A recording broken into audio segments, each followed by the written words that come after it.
জুডিও থেকে জামা কাপড় কেনার পর ভাবলাম শ্রীরামপুরে যখন এসেছি এখানকার ফেমাস যে কুলফিটা আছে ওটা এখান থেকে খেয়ে যাই। আর বনু এসেছিলো আমার সাথে, ভাবলাম যে ওকেও একটুখানি এখান থেকে কুলফি খাওয়াই। তাই আমি আর বনু চলে গেলাম শ্রীরামপুরের এই মার্কেটটার উপর দিয়ে ওই কুলফির দোকানটার দিকে। এই যে মার্কেটটা দেখছো, কোনো অকেশন থাকলে বা কোনো পুজো টুজোর টাইমে থাকলে এখানটাতে জাস্ট পা দেওয়া যায় না। এখন তো তাও একটু একটু খালি দেখা যাচ্ছে, বাট কোনো অকেশন থাকলে একদমই পা দেওয়া যায় না।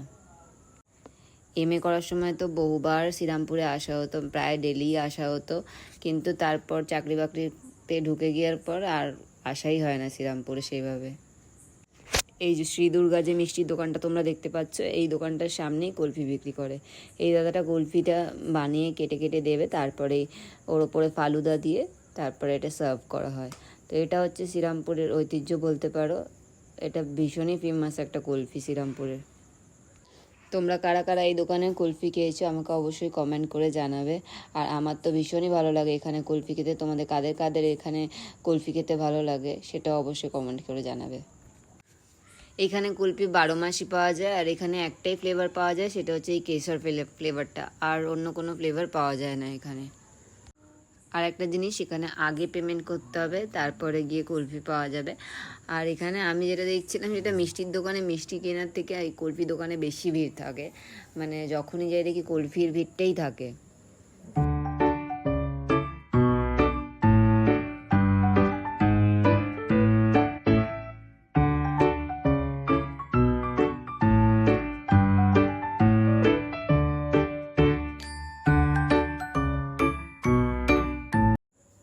তো রেডি হয়ে গেছে আমাদের কুলফি, দিয়ে দিয়েছে আমাকে হাতের মধ্যে। এবার আমি আর বনু এখানে কুলফিটা খেয়ে নেব, দেখি খেয়ে কীরকম টেস্ট হচ্ছে।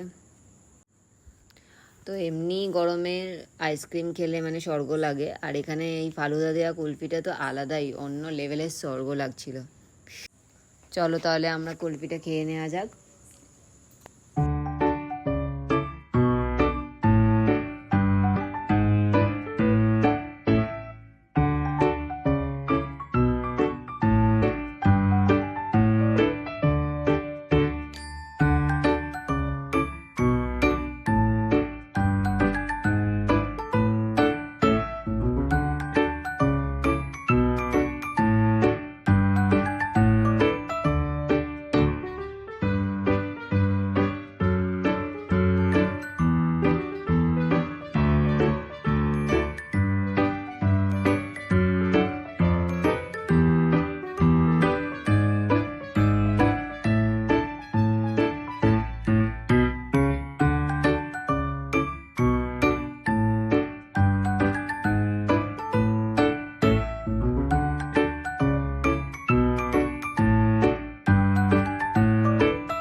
তো এই ছিল আজকে আমাদের কুলফির ভিডিও। কেমন লাগলো অবশ্যই জানাবে, আর ভালো লাগলে ভিডিওটা অবশ্যই শেয়ার করবে, আর আমাকে ফলো করতে